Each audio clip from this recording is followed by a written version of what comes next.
Your life should be a run-on sentence of wins and accomplishments. And so instead of, and I was talking to some seniors, I was like, most people put a period behind high school graduation when it should be a comma. So it should be like, I graduate from high school, comma. Graduate from college, comma. I get married, comma. I get a house, like, from accomplishment, basically exactly what you're saying. And to your point, man, buying in, I was in that same place when I got to Arizona. Like, so I mean, not Arizona, but when I got to New Orleans, I thought I was better than the AFL. I'm like, nah, bro, like, nah, I'm supposed to be in the league. Like, I'm telling you, like, we played in the preseason game. And it's my first year ever playing. I ain't play Arena 2 or nothing. I got 2 picks in the first preseason game against Jacksonville. I'm telling the fans, I don't belong here. I'm supposed to be in the league. Like, I'm telling them, right? That's the, you know what I'm saying? It's like you need that confidence, but if it's not kept or controlled, it can turn into a negative attitude. Man, what up, everybody? Man, it's your boy JK, man. Today is Thursday, so you already know what it is. It's Tackle Thursday, live with JK on IG. And anytime I'm just strictly and solely on IG, that means that I got a special guest. And today is no different. Man, today my special guest joins me all the way from the other side of the country in Arizona. If you are a Las Vegas Raider fan, you might know him as your 2005 6th-round draft pick. If you are a AFL Arena Football League fan, you might know him as the baddest nose guard in the land. If you are a Rattler fan, you know him as a 3-time Arena Bowl champion. His name is in the Ring of Honor. And if you are me, I know him as my friend. I know him as a lot of the reason why I got interceptions. Why? Because pressure, right? Hey, pressure picks, cover sacks. My boy got so much pressure. But nevertheless, man, I want to introduce y'all to our special guest, my boy, my friend, someone I respect, someone I admire, and what he's doing in his transition after football. Ladies and gentlemen, man, welcome Anttaj Hawthorne, man. Let me go. Taj, what's up, bro? Hey, JK, what's going on, man? Hey, man, I'm doing good, man. How you doing, bro? Doing great. That was a phenomenal introduction, man. Thank you. Thanks for that. Hey, no problem, man. Hey, I be practicing. I'm thinking like, hey, what can I say about Taj? It's so much, bro. But I'm glad you liked it, man. I know it. I didn't do, it doesn't do you justice, man, on just all the accomplishments that you have done, bro. I think playing with you is one thing, right? And I get to know like surface Taj a little bit. Like I know, okay, he played in the league, played in Arizona. But then like as I'm doing research, I'm like, but that boy Taj was nice. Hey, I'm like, hey, I'm looking at all these. I'm like, but that boy Taj was nice, man. But yeah, man, we gonna get right into it, man. But before we start, I want to allow you to introduce yourself, bro. Tell so many people know you, bro. But it might be one person that might not know you in the world. So just tell them a little bit about who you are and what you do, bro. For sure, man. But before we get started, man, I want to thank you again for having me on the show today. Really appreciate, the respect and love is the same, as I have for you as well. And, for people that don't know me, Anttaj Hawthorne, I am from Hamden, Connecticut. I'll just go ahead and, give everybody the rundown. Started playing football back when I was in middle school, and but the middle school football, it didn't start in Connecticut. I mean, do you want me to go into the whole? Hey, go into it, cause that's what I was going. Cause I'm from Florida, so I know we play football in Florida, right? We play other sports, but we play football. And when I think about Connecticut, New Jersey, New York, I'm like, they more of basketball. So I'm interested in how you got involved, like with football, bro. Well, I have an older brother, right? Tony Hawthorne, who was a phenomenal quarterback back in Connecticut for Hamden High School. And, he's the Warrior number 17, and that's kind of where I got the 77 from. Okay. Way before that, we played baseball, right? So baseball was the first sport that I ever played. And all this influence actually came from my older brother because he was always doing sports. So back in the day, I wasn't really, I was kind of a problem child, if I could say that. I mean, things were tough in our household. I grew up single parent household, me, my mom, my brother in like an 800 square foot apartment. It was it was kind of, I was hard headed, you know. Yeah. Things were tough. So my mom actually sent me down to Eudora, Arkansas, to live with my aunt when I was, I want to say, in 7th grade.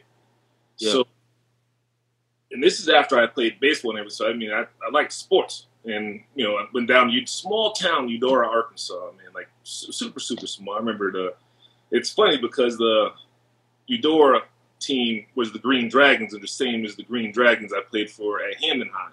Okay. That I just figured I'd throw that in. That's kind of funny, but Yeah. started playing football down there.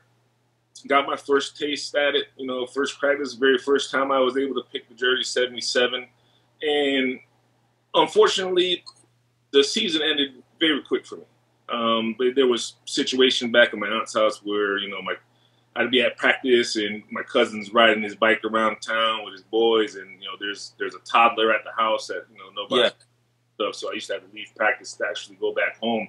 We lived right around the corner, so that was actually the first time I got to play football, and I remember how fun it was. I actually remember my very first game. It was pouring rain, and I mean, you know, you're from the South, so you know about the red spider ants. Yeah. Yeah. You go out on the field, and it's like an inch of water out, and all the fire flooded, so it's ants floating all over the place. And I just remember just getting bit by ants the whole game. But fast forwarding, I ended up, you know, stuff together, and you know, moved back to Connecticut. Things were going well at home. You know, I felt like football was something that I wanted to do. You know what I mean? Yeah.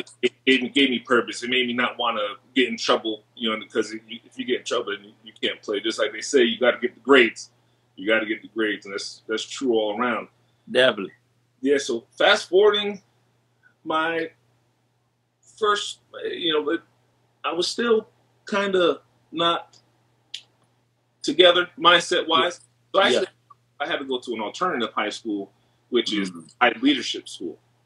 And this high leadership, you know, I met a lot of great people there, but unfortunately, after my first season with them, I ended up transferring over to Hampton High School, which was the high school which I eventually graduated from. Yeah. So my freshman year at Hampton High, my brother was actually the quarterback. They made it to the championship the year before. So I was kind of excited that I was able to play at least one season with my brother, you know. And after that, you know, I had a lot of success, you know, not only on the field, but in the classroom as well. And I did good enough to be able to, you know, be one of the top prospects in the nation. Nah, definitely, man. And so one, I never knew you had a brother, right? So I'm learning something as I'm listening to you, bro. And then it's crazy because I didn't know that we had, you know, definitely always, you know, seeing your mom at the game and different things like that. But never knew kind of like your backstory as far as being like a single, you know, raised by a single parent, your mom. And so to that point, though I was raised by, you know, both of my parents, my mom and my stepfather, but my biological father was not in my life. You know what I'm saying? So I have no relationship with him. And so I'm curious to find out that how did that like mold you? I don't know, you know, your relationship or whatnot, but being raised with your mom and you know, not having your father there, for whatever, you know, whatever the reason, but not having him, would you say that has molded you as a man and now as a father? Well, you know, times were tough. You know, I worked 2 jobs. There was many years that she didn't even have a car, right? And in Connecticut, it snows a lot. Yeah. She didn't live close to the bus stop, you know, so she had to walk to the bus stop and, you know, however many feet of snow and, you know, catch that bus to go to work. And when, you know, times got super hard, you know, she had to have 2 jobs and, you know, she was never around. Now, that did a lot of things. We could break that down a lot. Mainly the hard work that she instilled at an early age, right? It's hard to, you know, be able to talk to your mom, like when my SAT scores were bad when I was in high school. Yeah. Why don't you just work harder? And I'm like, you know, let's work harder. I'm doing everything I can. And she's like, you're not doing everything you can. So she, you know, she explained to me like all this stuff. And I mean, everything started clicking and just making sense. Yeah. So I want to say, like, a lot of the hard work that was instilled in me was instilled, by my mother, her going through the hardships. JK, we're not even getting into, like, to think of it. Yeah. I've been we've been evicted out of a place before. I had to live with my grandma. I lived actually with both my grandmas, one of my aunts. So there's a lot that goes into it. I mean, I don't want to, I got you. Yeah, but it wasn't easy. Things weren't easy. Not definitely, and that's why, man, I love having guests on, man, because we see the glory, or we see, what we see, but we don't really understand the story. And this is me playing with you, for 4 years, and not knowing, not knowing the intricate details, man, and what makes you tick, and what makes you, who you are, man. And it's just, I think that one makes you more relatable to me, but make more relatable to the fans and people out there, man. Just how you overcame what you overcame, and how you, doing such an amazing job, which we're gonna get into, man. Just the impact that you're making in the community. So you got to high school, and you weren't just no average player in high school, bro. Like, Yeah. You All-American, bro, and you made it to the first ever U.S. Army game, right? So those that may be listening or will watch this, I grew up knowing that's all I knew was the U.S. Army game. Like, people, the top players, I'm like, hey, if you play in the Army game, bro, you 5-star, 4-star, you going big time D1. The Under Army game wasn't even out yet. I graduated 07. They came out the first year 08. And so when I was researching, I seen you played in the first ever one, man. I know that had to be amazing. So, like, how was that experience, bro? Like, playing in the first ever U.S. Army All-American game? I mean, at the time, I'm a high school student. Yeah. I haven't gone and taken any trips to be able to play against. I mean, I did like some summer camps, where a little bit of hitting.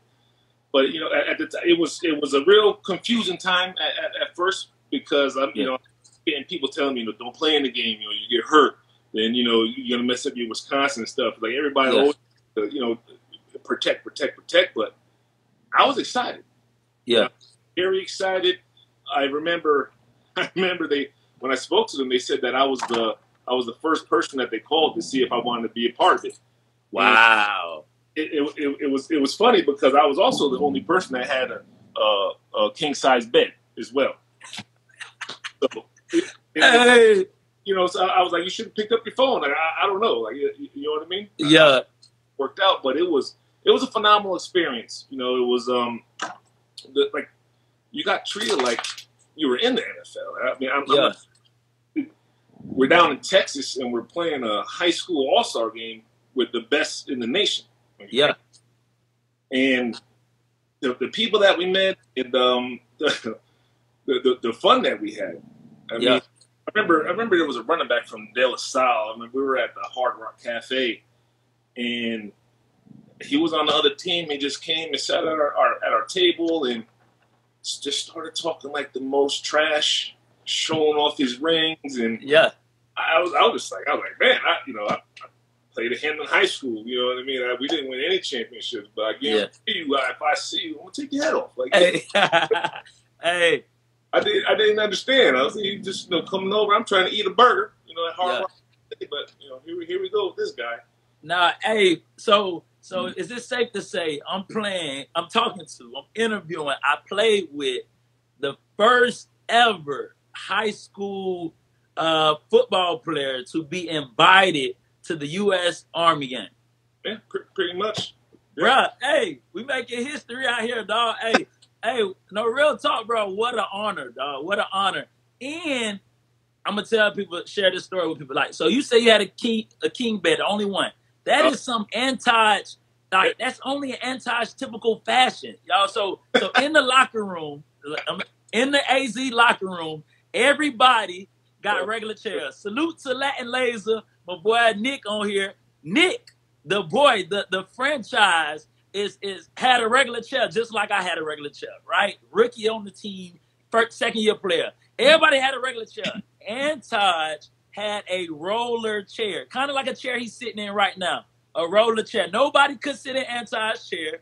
Everybody knew like that roller chair, that cushion chair at a 9 to 5 job that's at Anttaj's locker is for Anttaj only, man. So, hey, it's only right that you got the only king side bed, bro. It was awkward. I mean, I thought everybody was getting there. Yeah, yeah. So we all came back to the rooms, and everybody's looking. Oh, I got a roommate. And I don't know what to tell you.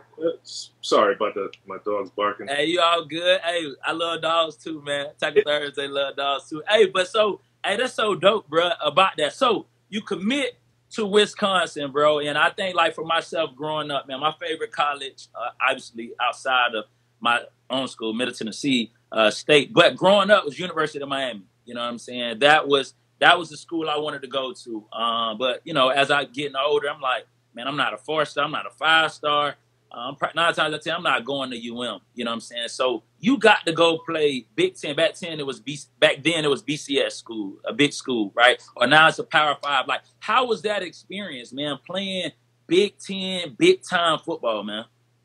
Well, the whole process was it was like A1, right? Yeah. At the time when before I committed, all the different schools coming in. I had Ohio State. They came in, and I can't really remember who it was the defensive coordinator or the offensive coordinator. I'm not sure, but his name. And it's funny how they come in and like they just guess, really. Like they try to guess to see what will bring you into your school, right? Yeah. Like, what are your interests, things like that. I mean, just I was getting recruited by everybody, right? So Ohio State came in.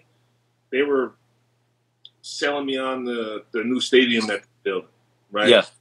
Miami came in and they wanted me to actually play center instead of playing defense. Okay. The same thing with Penn State and a lot of these other schools, right? So another funny thing is, remember when USA Today called me for their All-American team? They actually asked me if I wanted to be on it as an offensive player or defensive player. Yeah, yeah. I thought that was kind of funny too, but it was reiterated by the coaches, like the head coaches. They wanted me to come in, and I believe Michigan wanted me to play offense too. But Wisconsin was the only one that really came in and was like, "I'm going to push you to your grade." You know what I mean? Like, yeah, yeah. And if you ain't doing what you're supposed to be doing, I'm going to put my foot in your ass. And it was my coach, Coach John Palermo, that came in as my defensive line coach at Wisconsin. And he just kept it real plain and simple. And like, I was like, am I going to come in? Am I going to start? And he was like, hey, that's going to be up to you. Other people was telling me that they had positions for me. And they had positions for me. I mean, it didn't really make any sense. But getting to Wisconsin and meeting the people there, it was a whole, it felt like it was a whole nother world. Right, the Madison's such a beautiful town, and it's a football town. Yeah, red, everything's Badger, and I had some cheese curds, and hey, cheese curds, and I was sold. Hey, I love it those times, man, because one thing I get from you, bro, like you gonna be authentic. And what it could be the biggest decision in your life, but it's gonna be authentically you though, right? You know what I'm saying? From getting your own bed to the All-American game to the cheese curds as a big reason you went to Wisconsin. But no, I respect how you felt like one of the biggest reasons you chose Wisconsin is because they challenged you. They didn't promise you anything, but they challenged you like some of the other schools. And it kind of reminds me of like hearing like Nick Saban. We know like Alabama recruits itself, but Nick Saban, will keep it 100 with the players. Like, no, I ain't gonna promise you nothing. You can come and earn it. You can come and fight for it. And I think that, as people, we like stuff to be given to us to a certain extent, but more times than not, we like challenges, man. So being a Badger, man, go down as one of the best Badgers to ever play. Recently named to the All-Century team or All-American. Man, what would you say is your greatest accomplishment at Wisconsin? Well, there's there's a lot. I would think there's certain awards that we're handing out to certain players on the team, and I remember my junior year was the Jay Shuler's Coaches Appreciation Award. Yeah. Okay. Right? And I have Big Ten trophies and things like that. As far as stuff that I won when I was in college, but that kind of made me feel. I don't know. Made me feel different. It made me feel appreciated. Yeah. It was after my junior year. I had a phenomenal season, and coaches recognized me, and I felt like at that time, I didn't even go into my senior year yet, and I was like, wow, like what's going to happen next year? Yeah. So it's like that night, and but like I said, there's so many great memories I have from Wisconsin. Like I remember earning my starting job, and first game playing against Michigan, and that was a huge game to start off. I played in other games, but this was you start, and this is Michigan, and I don't know if you know too much about Michigan and Wisconsin football, but we always wanted Michigan, right? Yeah. So would you say that's your biggest rival, Wisconsin, Michigan? Well, or is it? I want to say that there's three. I remember Barry sitting in front of all of us telling us that we're built to beat Michigan, Ohio State, and at the time Penn State. Okay. That was like the three schools. Like those were like big games for us. And we always had the battle for the axe with Minnesota. Yeah, but that's more like a border rivalry. But to be honest with you, every game is a rivalry. Gotcha. Now, let me say this right before we transition to your next step after Wisconsin. Who would you? So obviously, Big Ten guy. What would you say to someone that says the SEC is the best conference? What would you say? Agree, disagree? Why not? Well, they just had a poll with the NFLPA, and the Big Ten won by like 3%, and that's from people that NFL guys. Yeah. Right? Okay then. So me, I'm a Big Ten guy. I feel like we played real physical, old school football. If you want to be a track star, then maybe you go in the South. I don't know. Yeah. But, okay. Yeah. I'm a Big Ten. I got. See, so being a South guy, right? Because playing in a mid-major, so we're not an SEC. So like I played in the Sun Belt, so now they're in the Conference USA. I look at like the Conference USA and the Sun Belt as the mid-majors of the SEC, right? Playing the spread, more athletes. We run and gun. We down the field fast, like you say, track athletes. But then I look at the MAC, right? The MAC conference as the mid-major of the Big Ten. You get what I'm kind of saying? To where they're built like the Ohio States and the Michigans and different things in the Wisconsin. But to your point, when you say play real football, how y'all play football, that's how you win in the playoffs, though, because it's cold. So you're not going to be slinging it like how you do in September and October, right? But November, December, when it started to get cold, that's when the playoffs, you know what I'm saying? You got the conference championships in college, and then you got the playoffs in the NFL. So to that point, though, y'all do to play that real football because that's that playoff football. You know what I'm saying? That running and that, O-line, D-line, and pounding when it get cold, man. So your last step, well, not the last step, bro, but you became a professional football player, but not just, any league, man. You got drafted, bro. Like, that's something that I dreamt of doing, man. Wasn't unable to do it. So how was that, man? Hearing your name called, 6th-round draft pick, to then the Oakland Raiders, now the Las Vegas Raiders, bro. Like, how was that experience getting drafted, and just how was the NFL experience in general, man? Oh, well, starting off, I had a real rocky start. At the combine, mistakes were made, and unfortunately, I came up with a positive drug test. Right? Okay. So the whole going into everything, it was good. The whole experience, being able to I remember going down to IMG facility and, you know, training down with those guys, and really it was like the best shape of my life. I think I had 16% body fat. Okay. Ripped out there. I was like, and I was like 327. So like, you know, I was in the best shape of my life. But unfortunately, I made a poor choice. You know, I was smoking a little bit of weed, and not viewed like it is nowadays. So back then, pretty much a death sentence. Yeah. Moving forward, I was still fortunate enough to be able to go ahead and get drafted. Right. I remember, you know, because we still were keeping our hopes high and stuff like that, and sat around, had the whole family, and, you know, we're waiting on day one, and, you know, we're all sitting around, and told all my boys, you know, don't call me, and we're just sitting, and then, you know, the day was gone. Right? Yeah. I remember I tried to reach out to my agent. You know, there was no calls, but you got to understand, green room, Tom Condon at the time, I believe, he was there with Alex Smith and a bunch of other guys that were, you know, getting picked up. Okay. But I still got drafted by the Raiders. And on the second day was a very happy day. Yeah. That was great.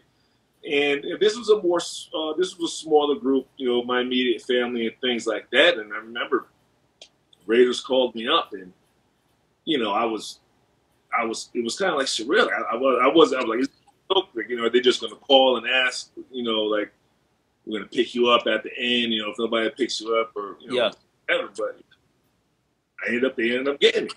You know, just want to come and be a Raider. And I'm like, yeah.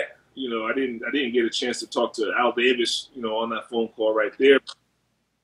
A couple weeks later, ended up flying me out.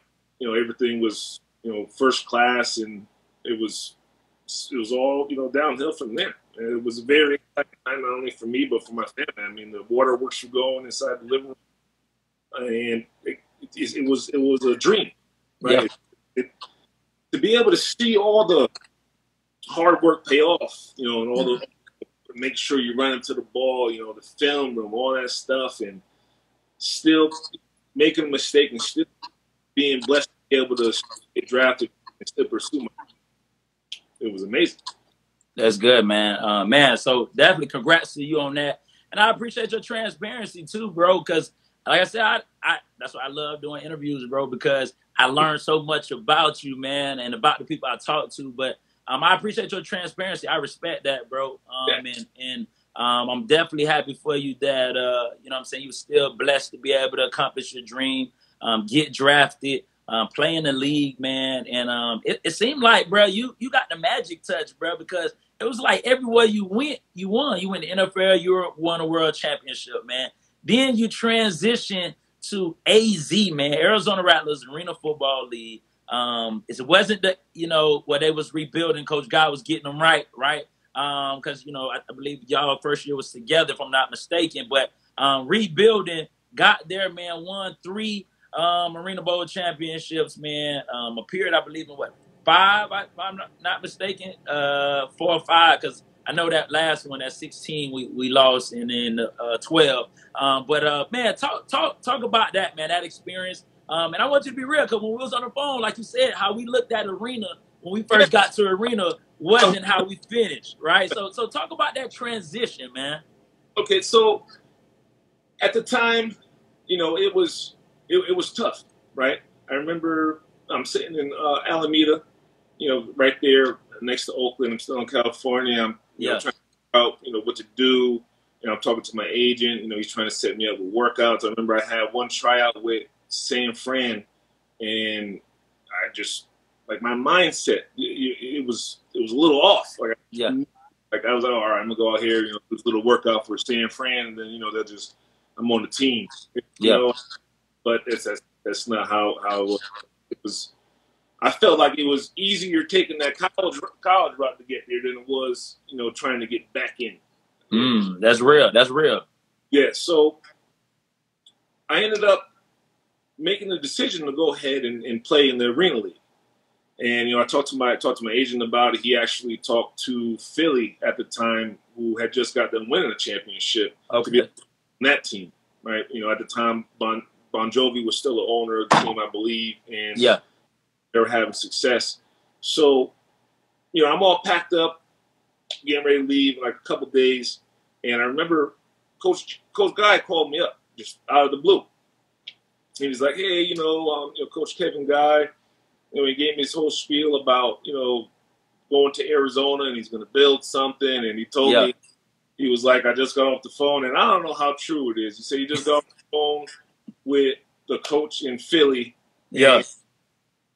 If I go to Philly, all he's going to do is make a trade to get me to come to Arizona, because Philly already has a nose tackle that they're already going. Yeah.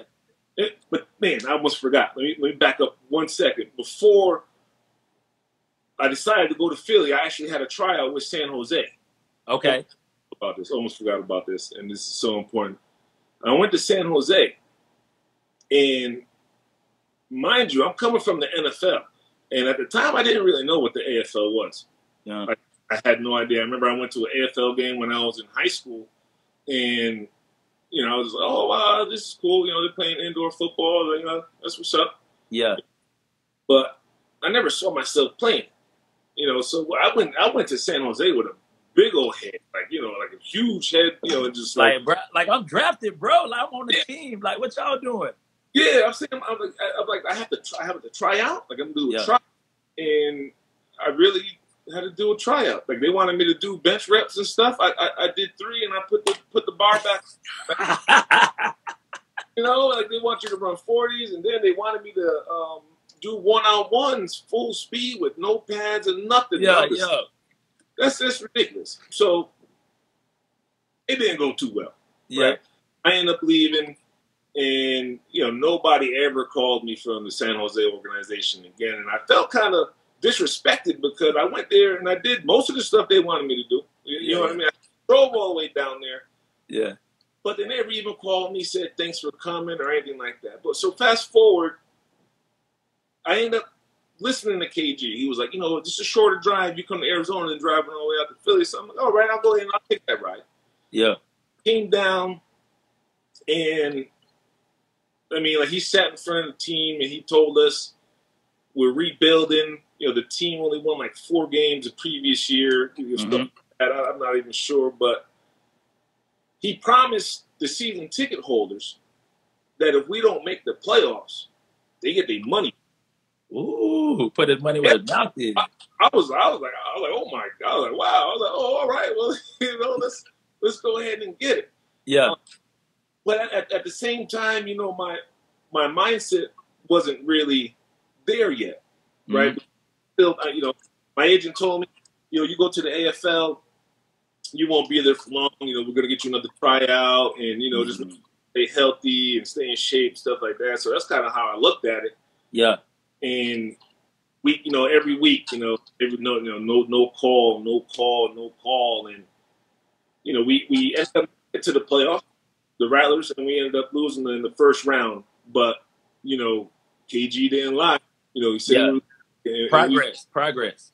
Yeah. So the league after that season folded for a year, right? And still, no calls from the NFL or anything like that. I ended up going back to Wisconsin at the time, and I'm not gonna lie to you, I kind of wasted away like a whole year. I could have went back. I could have did some classes. I could have did something. Yeah. Right. I just mentally I was down. I wasn't sure what to do. It was just a lot on my plate. I didn't know how to unwrap it all. Yeah. So took that year. I went and I went and did some other jobs. I worked in a group home for a while, just trying to figure everything out. But then Coach gave me a call. This was late 2009. Saying that they're gonna bring the NFL back. Yeah. And come back. Immediately at that point in time, after I hung up that call with him, it clicked to me like this is what we're gonna do. Yeah. If we're gonna play football, this is the only way we could play football. We're gonna go do it. This is the door. I felt like it was like a sign. You know what I mean? Like, you know, Taj, go back to Arizona. So I did. I went ahead, and this is when I bought in, right? Mm-hmm. I didn't look at it as the AFL anymore. You know, I looked at it as this is what I'm going to be great at. You know, I want to have a chance to win some championships. Let's go ahead and do it. You know, not only did I buy in, but the conversations I was having with the other players, like, you know, we got to go ahead and do this, man. Like, you know, if we're going to do it, we might as well be the best at it. You know, just like I told you earlier, sometimes in life we get put in these situations where sulking about it is not going to help you to progress, right? So I figured if I go ahead and buy in and I really give this all, like I kind of gave the AFL more than I gave the NFL, if that makes sense. Like I put more totally. heart. Yeah, you know, I focused way more into it, and you know, it was just winning. And we started winning, and it was addictive. Yeah. And I saw that we could win, and we did. Yeah. So five championships. You know, we won 3 in a row. Playing, they had to change the rules without taking advantage of everything. I mean, you know, I remember my brother telling me one time. Oh, he was like, well, you know, he was like, F it, you know, you're gonna go play in arena. He was like, go there and change the game. And I was like, I don't know how I'm gonna change it, but you know, but looking back now, well, yeah, I did kind of change it a little bit. They had to change the rules. I didn't really change the whole game, but you know, it was a great time. It was a great time. You know? Definitely, man. Hey, you know, speaking of you like changing the game, bro, you know, I think what you do, and just the whole D-line in general, is so underappreciated, right? And Coach God talked about it all the time, man. It's how you win in Arizona is straight down the middle, right? If your center can't protect the nose of the opposing team, you're going to lose if they blown out the ball. And then you got to have that quarterback, right? You know what I'm saying? So we had you at the nose. Then we had Tyreek coming, and this is when I got there, but y'all was a well-oiled machine before I got there. But you, then Tyreek coming down the nose, you know what I'm saying? Then, you know, we had, you know, Billy, and you had, you know what I'm saying, Latin Laser, Nick. Then whether you had Odie or Benson, you know what I'm saying? Straight down the middle is how you win it, man. And I know, you know, I remember being in New Orleans and my homeboy, my best friend that I played with in New Orleans, he was like, bro, you know how them boys over there get picks? He said, look at that D-line. They only got a couple for 3 seconds. And I'm like, and we counting, we watching film when we played, we counting how many, you know, and our D-line doing their thing too, right? But how y'all was doing it, bro. And when I got to play with you, man, it was like so amazing. So when you say like you changed the game, I can see it, bro. Them having to change the, you know what I'm saying, just even the offsides, throwing people out the game for offsides. You know what I'm saying, them not liking y'all jumping the snap count, blowing them up. You know what I mean? So it was a pleasure, man, to play with you, bro. And it was an honor, man. Y'all welcomed me to the team. You know what I'm saying? You one of the biggest leaders on the team, man, and just setting the tone and the hard work, the foundation y'all set when you first got there, and Coach Guy and Nick and all of y'all, man, made it so easy for somebody like me to come in. I was like 23, 24, second year in the league, but had just wet behind the ears, you know, not being in such a winning program, man. And so transitioning to life after football, bro, and we tackling the topic, man, my second act. And Kobe Bryant talked about how, you know, when he wanted his second act to be better than his first act. His first act was basketball. 4-time champion. No, 5. I think he won 5, if I'm not mistaken. 5, might be, 3 with Shaq and then 2 without him. 5-time champion and so many accolades. And he said he wanted his second act. He was on the way up. I believe won an Oscar. You know what I mean? So, you know, Lord bless his soul, and his daughter. But the second act, bro, and as I'm thinking about topics I'm thinking about having a guest, bro, when I thought about my second act, bro, I thought about you because I see your second act. Like, we just talked about your first act and how amazing it is. And it was, and the history you have made, bro, But to me, when I'm looking at your second act, bro, I'm like, Taj is doing it right. You use your platform that you gain through sports only to elevate what you want to do and what you are doing in your post-playing career, man. Can you talk about that mindset, that transition, and how you made that transition to those that maybe transition from sports to another job or one career to another, man? You could talk about your mindset into transitioning. Yeah, so transitioning, it comes with many different problems, right? And the main thing for me when I was done playing football was, like what's next, right? I actually thought about that a lot before the season was over. Like we talked about earlier. We have Pros Corporate Housing, we have Pros Realty, and all these different housing companies and things like that. But I also, like you said, like I wanted to give back, right?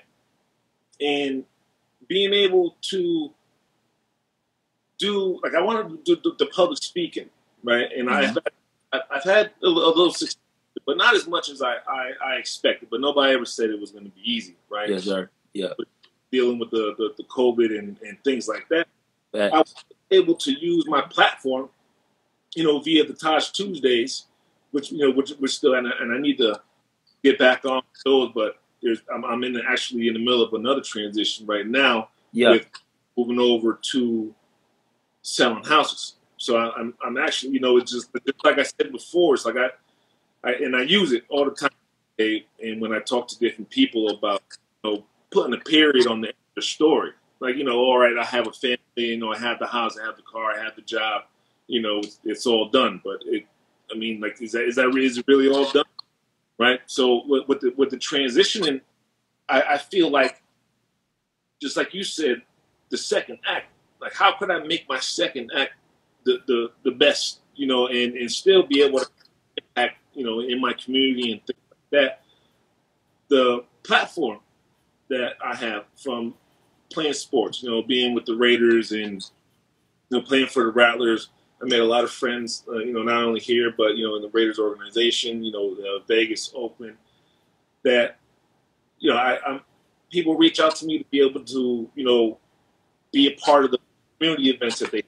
This weekend I had an event with the MDA, Muscle Dystrophy Association, which is going to be huge. It was supposed to be actually held in Vegas at the Lux. Okay. But again, due to COVID, everything's going to be virtual. Yeah. But using the platform to be able to give back, we talked about it earlier.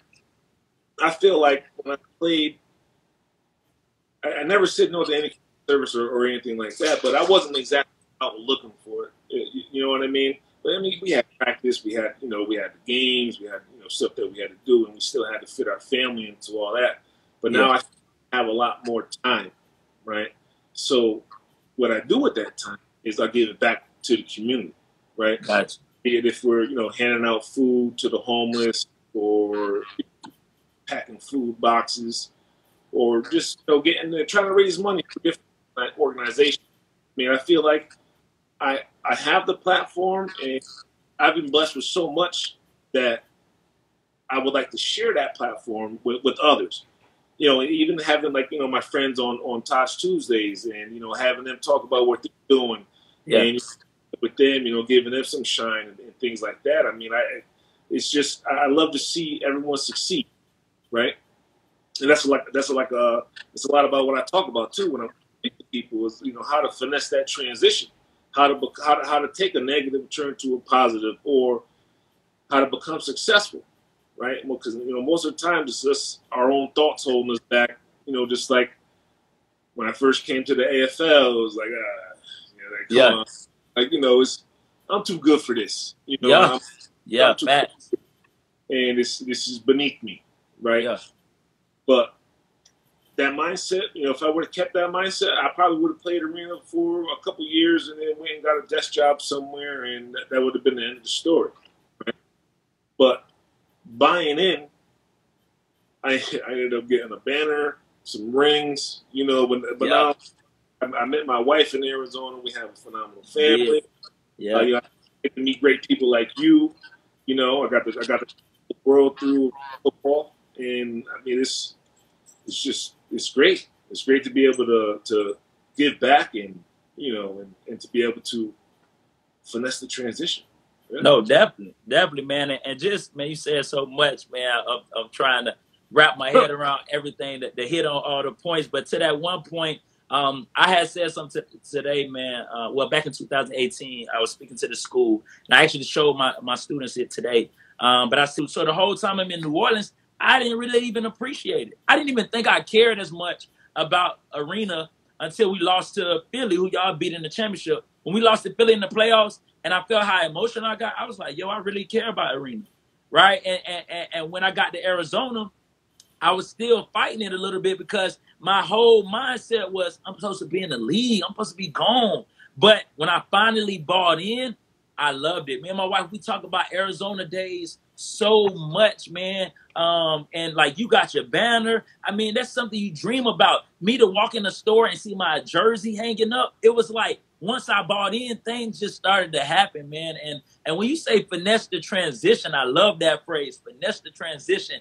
Talk about the importance of building relationships while you're playing.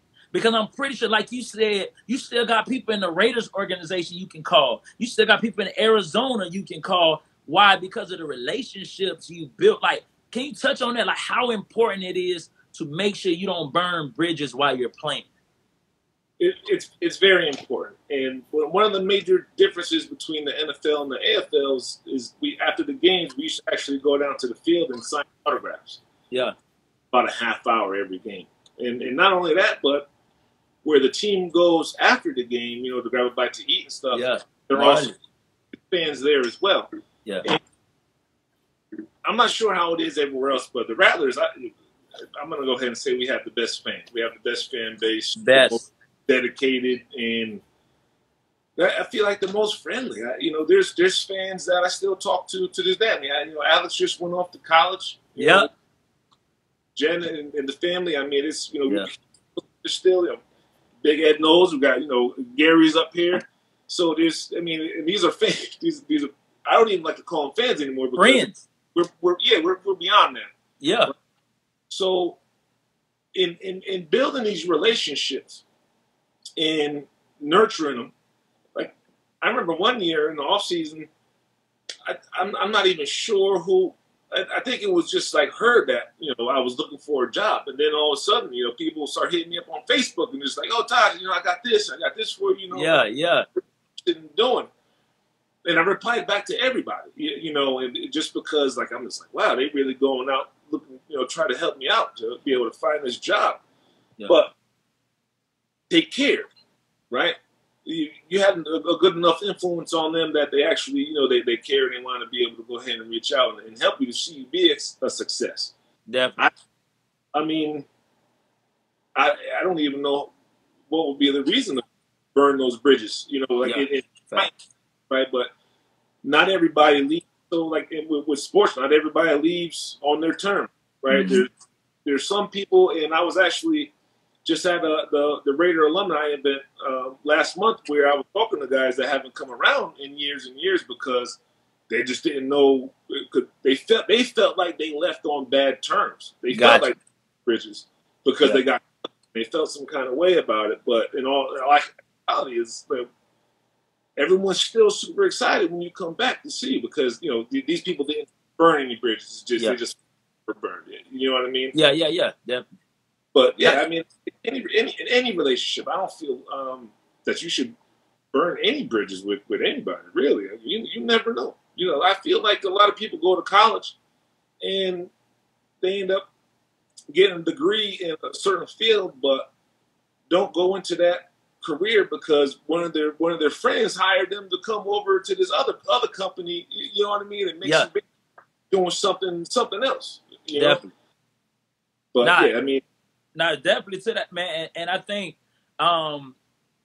it's so true, man, because I think like when you talk about, I think something like to your point when you talk about, you know, you talk about mental health so much, which is so important.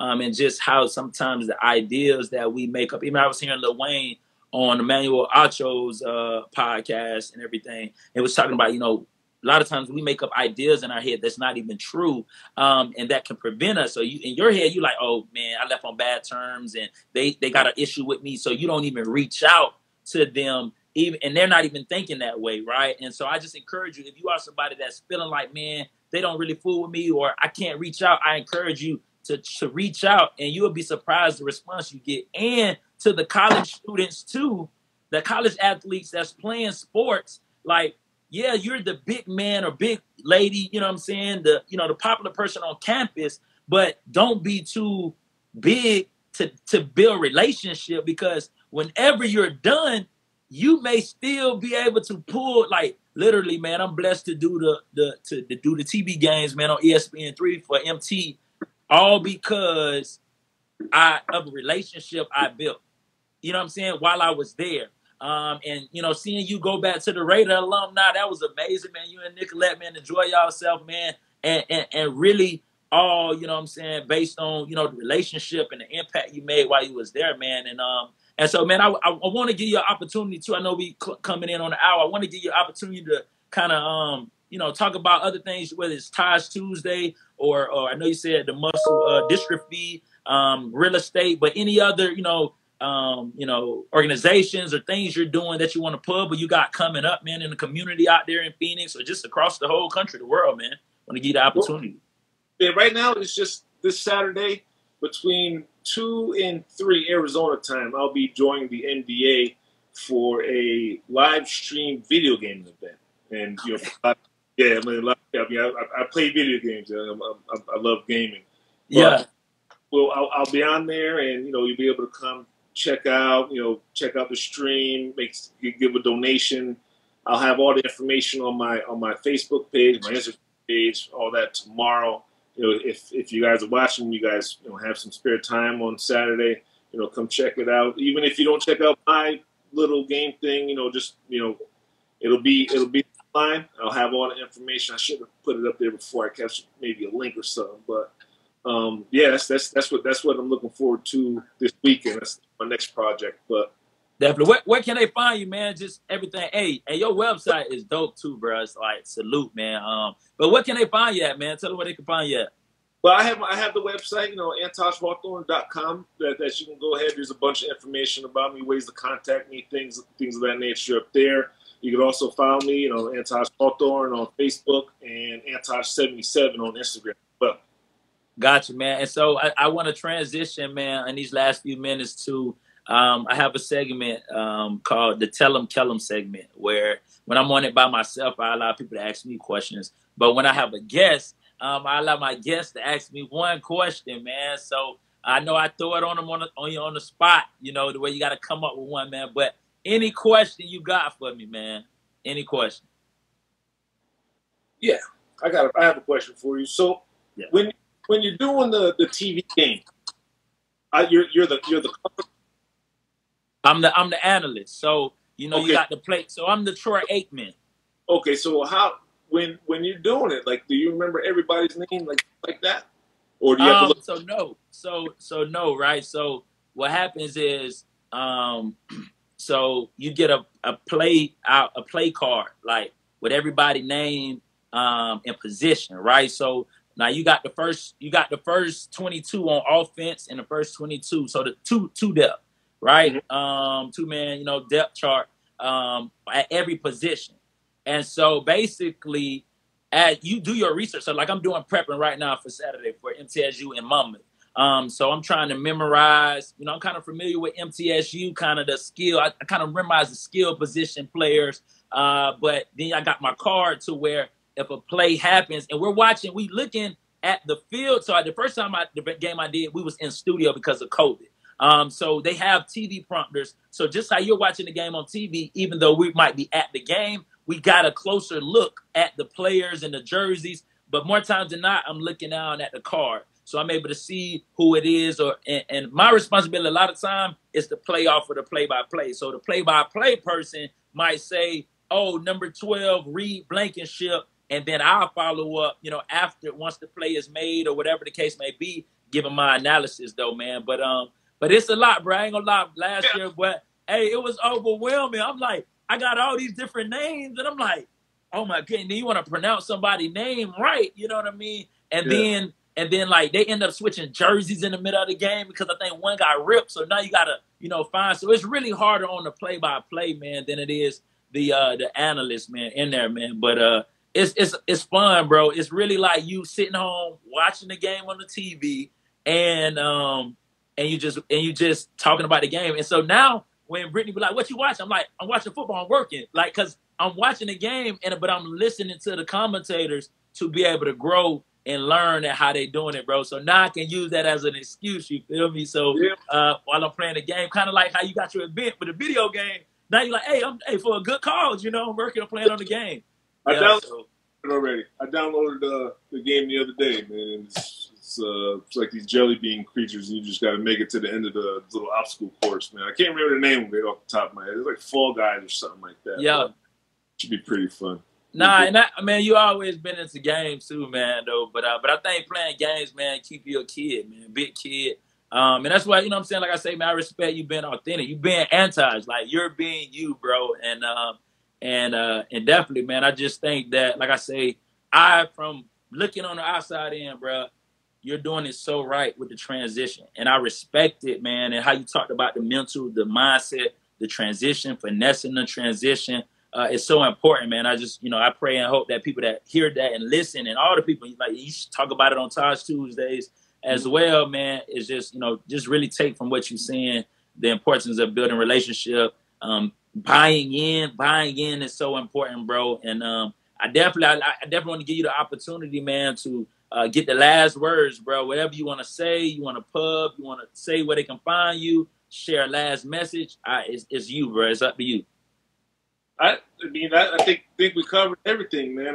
As far as messages, if you find yourself in a bad situation where things will get better, and it might be you yourself that's holding, your thoughts that are holding you back. So sometimes you just got to get out of your own head and progress.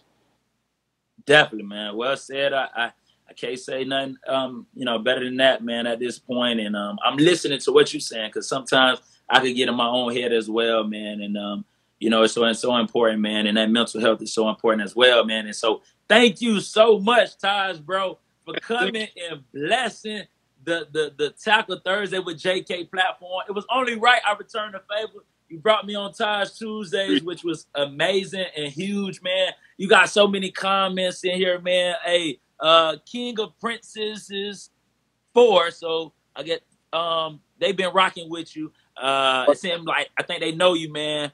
So they've been rocking with you all through the comments. My boy Amos said it would be Stephen A before you know it. Hey, that's the goal, right? Somebody, they just giving you love, shout you out.